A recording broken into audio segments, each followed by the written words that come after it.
Bonjour à tous, c'est Adèle pour la chaîne Jolie d'Épée. Je vous retrouve aujourd'hui avec une nouvelle vidéo avis réalisation de plusieurs articles. Et cette fois, nous regarderons des articles qui viennent de la boutique DIY Shoes. J'ai réalisé une boîte de rangement, une boîte à masque, une boîte à bijoux et le petit porte-monnaie chien que je vous ai présenté déjà il y a un petit moment.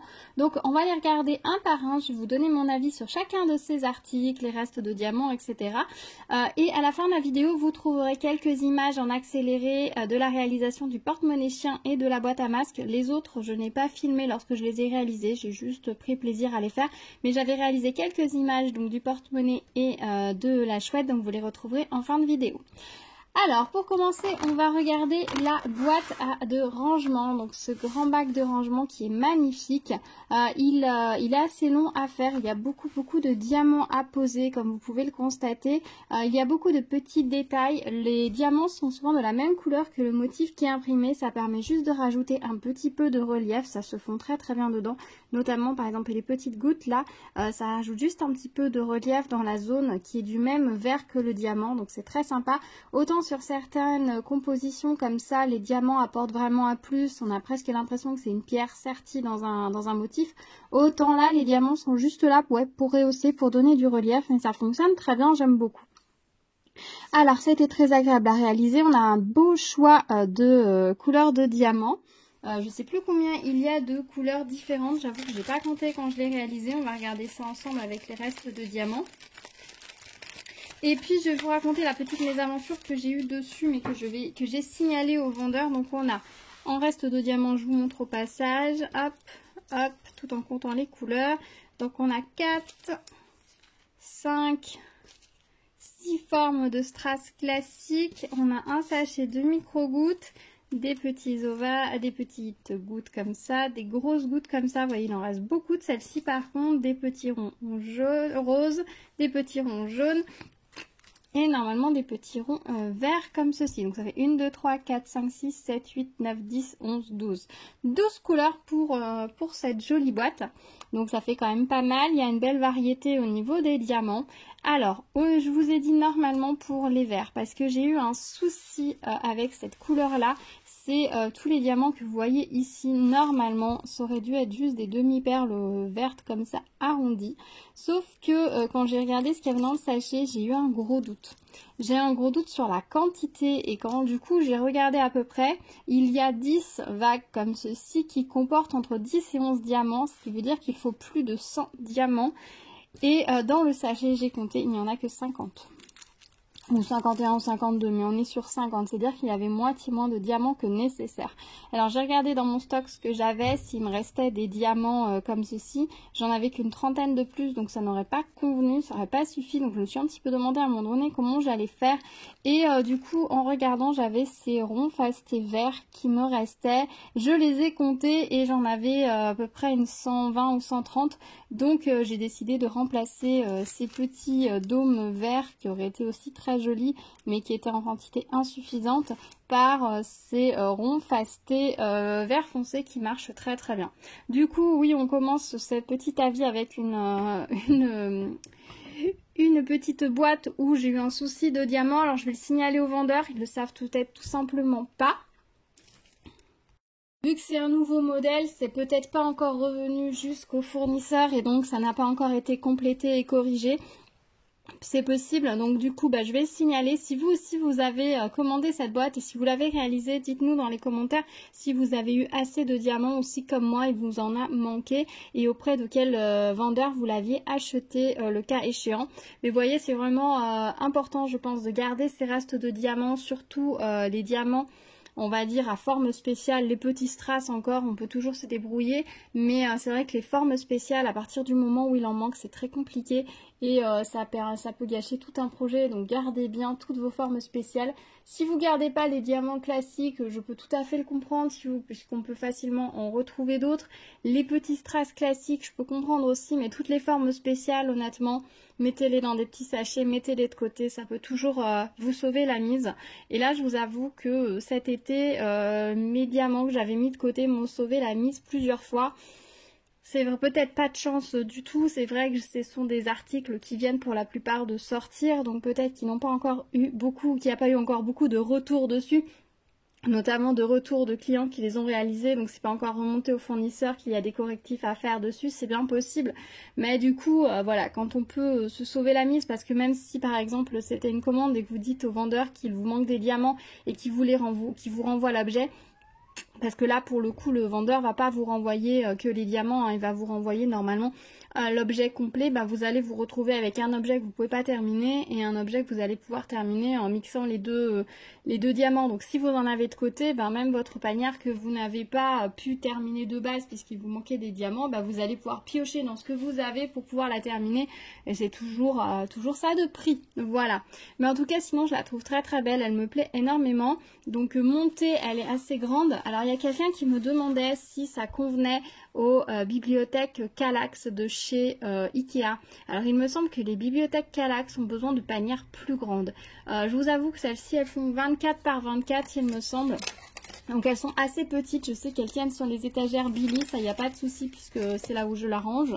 Voilà, elles font 24 par 24. Donc concrètement vous allez pouvoir les mettre dans les étagères Kallax puisque du coup elles sont plus petites. Mais si vous voulez un beau rendu comme on voit avec les panières de base de la collection Kallax de chez Ikea, celles-ci vont être plus petites je pense. Après je vous avoue que c'est pas une gamme que j'ai à la maison, c'est pas une gamme que je connais, donc le plus simple si vous voulez avoir des réponses de ce côté là, c'est d'aller directement sur le site Ikea, de taper Kallax, vous aurez les panières de rangement avec les dimensions des panières et vous verrez quelles sont les tailles de base, mais il me semble qu'elles sont plus grandes. Donc voilà pour la petite information. Je suis désolée, je réponds pas vraiment à la question, mais pour le coup j'ai pas la réponse et j'avoue j'ai pas eu le temps du tout d'aller chercher, donc ben voilà, je vous invite à regarder. Et si par contre des personnes ont les bibliothèques Kallax et savent quelles sont la dimension des panières dedans, bah n'hésitez pas à nous le mettre dans les commentaires. Ça pourra déjà me dire, puisque comme ça je le saurai, puisque bon voilà, c'est pas une gamme que j'ai à la maison, et puis ça permettra aux autres personnes peut-être de trouver l'information. Donc merci à ceux qui savent, s'ils peuvent mettre dans le petit commentaire, ce sera très gentil de votre part. Donc voilà, très très jolie panière, je l'ai vernie allègrement, je vous avoue, et j'ai verni aussi toute la toile, tout le tour. Donc j'ai pas verni sur le biais de finition, mais j'ai verni toute la zone blanche en plus du modèle. J'ai mis une couche généreuse pour que ça tienne bien. Puisque pour le coup c'est une panière, ça va être amené à être manipulé. Elles sont assez souples, donc si vous les remplissez un petit peu, vous mettez des choses qui ont un peu de poids, ça va risque de faire un petit peu le ventre. Donc j'ai bien verni, bien sécurisé, et je pense que ça devrait tenir un moment. Surtout on est surtout sur des formes assez rondes, qui ont une bonne prise à la base sur le modèle, donc ça devrait bien résister dans le temps, donc ça devrait être plutôt chouette. Voilà pour ce modèle, on va passer au suivant. Je remets tout dedans par contre pour ne pas perdre les diamants. Alors ensuite j'ai réalisé le petit porte-monnaie chien. Alors je vous avoue que ce petit porte-monnaie je le trouve super mignon. Alors pour ceux qui n'ont pas vu le unboxing, qui ne savent pas comment ça se présente, à la base vous avez un autocollant que vous avez à diamanter. Et puis ensuite vous pouvez le vernir, ensuite le coller sur le petit support comme ça en simili-cuir qui est le petit porte-monnaie. Alors le porte-monnaie est imprimé avec la tête du chien. Et puis de l'autre côté c'est noir. Alors soit vous pouvez le coller directement sur le motif avec la tête du chien, ce que moi j'ai fait, soit vous pouvez le coller de l'autre côté, ce qui fait que d'un côté vous aurez les diamants, de l'autre côté le motif tête de chien. Moi j'ai préféré le coller ici parce que vous voyez ça permet, comme l'autocollant de base est transparent, de voir un petit peu le fond, et donc on voit beaucoup mieux le chien. J'ai regardé un petit peu ce que ça allait donner si on mettait le fond noir, et du coup ici ça c'est moins net en fait tout simplement, mais après ça c'est à votre libre appréciation, voir comment vous souhaitez faire. Sur la plaque à diamanter, il y avait aussi un petit non-os à diamanter. Je vous avoue que je l'ai pas diamanté et que je l'ai jeté tout simplement parce que je me voyais mal coller juste le petit os ici, et vu que c'est un os, c'est pas très, je sais pas trop comment on peut se servir de juste un petit os comme ça en diamond painting. J'en ai pas vu l'utilité, donc je vous avoue que je l'ai pas fait, mais après libre à vous de le faire, de le mettre derrière si vous trouvez ça rigolo. C'est comme vous voulez. Alors moi donc j'ai verni, alors par contre l'inconvénient c'est qu'ici, alors la colle est bien solide, mais alors il faut bien plaquer parce qu'en fait avec la fermeture éclair, ça bombe un petit peu et ça le décolle là dans l'angle. Alors le problème c'est peut-être parce que je l'ai collé avec la fermeture, ouais ça va aller beaucoup mieux comme ça. Je pense que là maintenant si je referme ça se décollera beaucoup moins. Ouais, c'est mieux. En fait, quand vous le collez ici, comme il y a la hauteur de la fermeture, ça fait un petit pont et du coup, ça adhère pas très bien. Par contre, une fois que c'est collé, normalement, ça devrait pas bouger. Donc, faites attention quand vous le collez, au niveau là de la petite oreille, de bien décaler votre fermeture éclair, puisque là, ça fait quand même un certain volume. Hein. Donc, du coup, ici, ça fait un volume sur le simili-cuir. Donc, du coup, ça adhère pas très bien. Donc, ouvrez bien votre fermeture éclair et passez bien tout le tour avec peut-être le stylet long pour bien plaquer. N'hésitez pas à insister. Une fois que c'est collé, ça devrait plus bouger, mais si c'est tant que c'est pas ça n'a pas bien adhéré, et ben ça va bouger un petit peu. Je vous conseille de vernir aussi l'autocollant avant de le coller sur le motif. Comme ça vous permet d'avoir une finition nette. Alors oui, on voit forcément la zone qui est collée sur le simili-cuir, mais ça vous évitera de voir peut-être votre vernis dans les coutures. Ça vous évitera d'en mettre un petit peu partout. Moi, j'ai trouvé que ça faisait plus net de faire comme ça. Après, libre à vous de le faire comme vous voulez. Donc, petite porte-clés, ce petit porte-monnaie très mignon. Alors, petit porte-monnaie, petit truc, on met ce qu'on veut dedans. Alors, moi, j'ai rangé les diamants dedans, il me semble. Voilà. Alors, j'aime bien celui-ci parce que l'ouverture, elle est quand même, vous voyez, assez grande. Et elle est sur le côté, donc on peut assez facilement mettre des choses et les retrouver dedans. C'est assez pratique parce qu'il y en a certains, l'ouverture elle est minuscule, elle est dans un angle et puis on a tout le motif en bas. Je me dis que pour aller chercher ce qu'il y a dedans, ça ne va pas être évident. Au niveau des restes de diamants, voilà ce qu'il me reste. Il y avait pas mal de choix de diamants, on avait pas mal de quantité, voilà, pardon. Les diamants sont de belle qualité. Alors c'est pas des diamants très bombés, mais c'est très bien. Ça permet d'éviter d'avoir trop d'accroches, mais ils le sont un petit peu quand même. Hein. C'est pas les diamants ultra plats, mais ils ont pas trop bombés non plus. Donc ce qui fait ils restent bien. On risque pas trop de les accrocher, vous voyez. Donc c'est plutôt pas mal. Au niveau des couleurs, elles étaient très belles et donc voilà, il n'y a pas bien grand chose de plus à dire hein, sur ce petit porte-monnaie pardon. Je le trouve très mignon, je pense que je m'en servirai pour mes enfants si on doit partir, qu'ils ont 2-3 petites bricoles à mettre, une petite pièce ou autre, ça peut être pratique. Il faudra que j'en fasse un deuxième sinon il va y avoir un jaloux. Mais voilà, donc à l'occasion, si je retrouve un modèle qui est assez sympa comme ça, d'une forme assez pratique, peut-être le mandala, mais je le trouve pas très joli le mandala, je vous avoue. Et donc avec une grande fermeture large et que ce soit pratique à aller récupérer ce qui est dedans, j'en ferai peut-être un autre. Dites-moi si vous avez testé ce genre de petit porte-monnaie, petite pochette et si vous trouvez le pratique et si vous vous en servez et comment vous vous en servez, parce qu'après tout on n'est pas obligé de mettre de l'argent dedans, on peut mettre plein de petites choses je pense dans un sac à main ou dans c'est pas très épais, vous gardez peut-être quelque chose aussi, des pansements, des petites choses qu'on pourrait avoir besoin de garder avec soi sans que ça prenne trop de place peut-être dans la voiture ou autre. Dites-moi quelles sont les utilisations que vous faites de ce petit objet. Voilà. Ensuite, j'ai fait la boîte à masques comme ceci avec la petite chouette. Au début, je voulais faire une vidéo uniquement sur cette boîte à masques, mais je vous en ai déjà présenté deux en vidéo individuelle sur la chaîne. Je voudrais pas vous lasser non plus. C'est des petits projets qui se font très rapidement, qui sont très agréables à faire. Je la trouvais super mignonne celle-ci. Alors oui, on voit encore hein, mon vernis. Je l'ai posé de la même façon que je vous ai montré dans la dernière fois. Donc on voit un petit peu les coups de pinceau. Mais vu que celle-ci, je pense, va être utilisée par ma fille, j'y suis allée franchement au niveau vernis. Je crois même que j'ai mis 2 couches de vernis pour bien sceller les diamants, puisque si elle s'en sert, ça veut dire que ça va être dans son cartable. Et on sait la délicatesse qu'ont les enfants avec leurs affaires. Enfin, c'est pas vrai, il y en a certains qui sont très précautionneux, mais c'est pas franchement le style de ma fille. Elle est un petit peu brute des fois.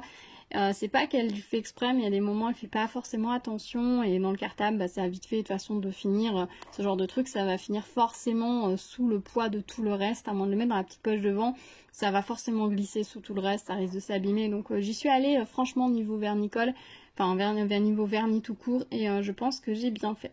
Alors c'est vraiment très plaisant à faire, c'est très mignon, c'est très rapide.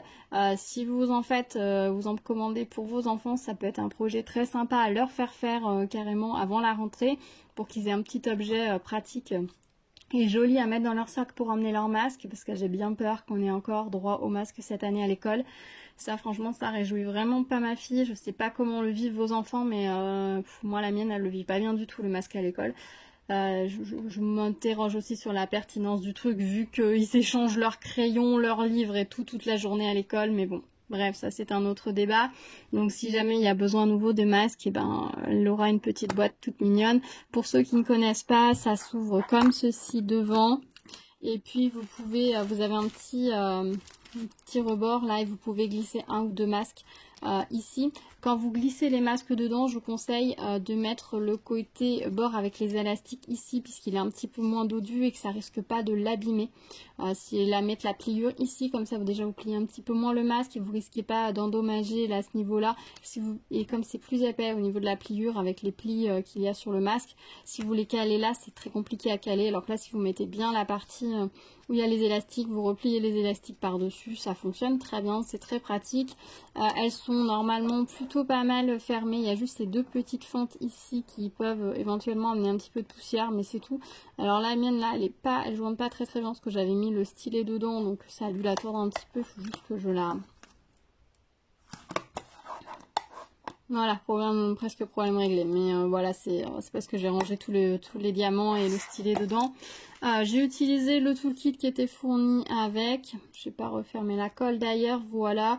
J'ai pas eu de soucis, j'ai utilisé le stylet. Au niveau des restes de diamants, voilà ce que nous avons. Alors honnêtement, on a largement de quoi faire. Je pense qu'on peut diamanter facilement 2 boîtes avec la quantité de diamants qu'ils nous ont mis.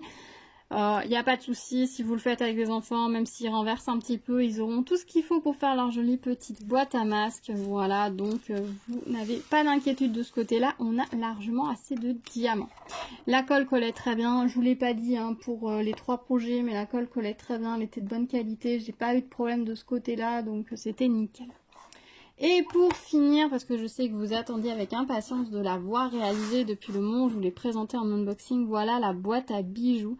Alors elle est absolument magnifique. Je vous avoue que quand je l'ai commencé, j'ai complètement oublié d'allumer la caméra pour filmer. Je me suis lancée dans le truc, c'était tellement bien, c'était tellement agréable à faire, ces couleurs, ces formes de diamants. Enfin j'ai commencé par poser tous les strass en suivant les courbes. Et ensuite j'ai fait les fleurs, j'ai posé les gros strass. Enfin c'était tellement agréable que...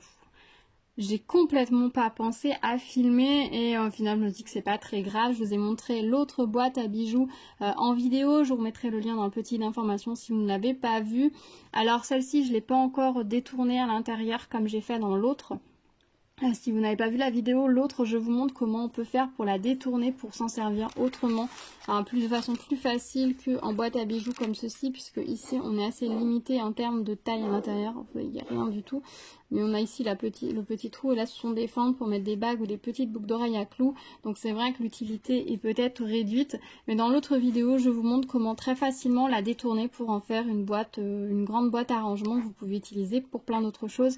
Et je vous montre comment est dans le montage également. Donc n'hésitez pas à aller jeter un œil si vous trouvez cette boîte jolie mais que vous n'en avez pas d'utilité en boîte à bijoux, comment la détourner. La colle colle très bien, j'ai bien verni. Alors j'espérais que le vernis, avec le fait qu'il soit brillant, rendrait un petit peu plus brillant comme ceci le dessus. Malheureusement ça n'a pas suffi, ça reste brillant quand même, ça jure pas du tout, donc ça c'est plutôt cool. La colle était appliquée de façon généreuse, donc il faut bien vernir la totalité de la boîte. J'ai mis une couche de vernis acrylique gloss toujours de chez Action qui brille bien. Pour bien finir ce modèle, il faudra penser à prendre quelque chose de brillant pour éviter le côté mat, parce que vous voyez l'habillage de la boîte est en brillant et la partie à diamanter est mat. Donc si vous mettez, alors vous voyez j'ai déjà utilisé un vernis brillant et ça paraît un petit peu mat selon comment on regarde. Donc utilisez bien un vernis brillant pour rajouter une petite touche de glossy et faire que ça se fonde mieux. Mais les diamants brillent tellement en même temps que du coup, même si vous utilisez quelque chose d'un peu mat, ce sera pas très grave.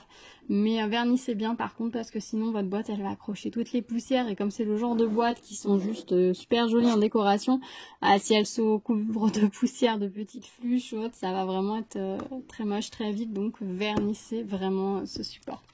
Au niveau, j'ai utilisé le toolkit aussi, j'ai laissé la cire dedans, je suis pas revenue beaucoup, juste un petit peu plus pour prendre les gros diamants. Au niveau des diamants, il y avait largement de quoi faire. Voilà ce qu'on avait en termes de strass, on avait 5 couleurs. Les gros ronds rouges pour les strass pastés pour les cœurs des fleurs. On avait des ronds comme ça bombés pour les cœurs des fleurs. Ça, c'était les jolis petits strass. Donc, c'est la face dorée qui est dessus. Ça fait un effet tip top. Et voilà ce qu'il me reste, des pétales, des fleurs, donc on a quand même pas mal de choix. Les rouges ont été généreux hein, quand on voit que c'est juste quelques cœurs de fleurs et quelques petites touches par-ci par-là. Ça c'est très très bien joué, les petites touches par-ci par-là, ça permet de mettre vraiment une petite touche de gaieté supplémentaire, ça rehausse très très bien le modèle, donc c'est vraiment très très chouette. J'ai pris plaisir à faire cette boîte, je la trouve très jolie, c'était vraiment agréable à faire, je regrette pas d'avoir pris cette boîte. Il faut juste que je prenne le temps de custom l'intérieur pour pouvoir m'en servir en boîte de rangement et puis de l'intégrer dans ma décoration, on va dire, habituelle de ma maison. Voilà, j'espère que ces petites réalisations vous auront plu. Dites-moi ce que vous en pensez, s'il y a des choses qui sont sur votre wishlist, que vous avez déjà réalisées. Si vous avez fait des boîtes à masques avec vos enfants, si vous utilisez les petits porte-monnaies, les bacs de rangement, etc. Dites-moi tout, on se retrouve dans les commentaires comme d'habitude. Je vais essayer d'y répondre un petit peu plus régulièrement qu'en ce moment. C'est vrai qu'avec les vacances, c'est un petit peu la course. Mais si je vous réponds pas maintenant, c'est promis, je vous répondrai prochainement dans les semaines prochaines ou celle qui va suivre, mais je vous réponds dans le mois, c'est promis. Donc n'hésitez pas à me laisser un petit commentaire. Si vous ne savez pas trop quoi dire, n'hésitez pas à me mettre juste un petit pouce vers le haut. Ça me fait toujours très plaisir de voir tous vos petits likes. Et c'est vraiment très chouette quand vous m'en mettez. Merci à ceux qui le font. Si vous arrivez sur ma chaîne, bienvenue à vous. N'hésitez pas à vous abonner, à activer la cloche pour être au courant des prochaines vidéos. Pas mal de petites choses en préparation comme toujours. Il y aura encore quelques vidéos de ce format avec plusieurs choses dedans, mais on va reprendre également le format habituel, un objet par avis et réalisation. Dites-moi quel format vous préférez ou si le mix des deux vous convient également. Dites-moi tout dans les commentaires. Je vous dis à très vite sur la chaîne. Prenez soin de vous, profitez de votre été. À bientôt. Tchou tchou.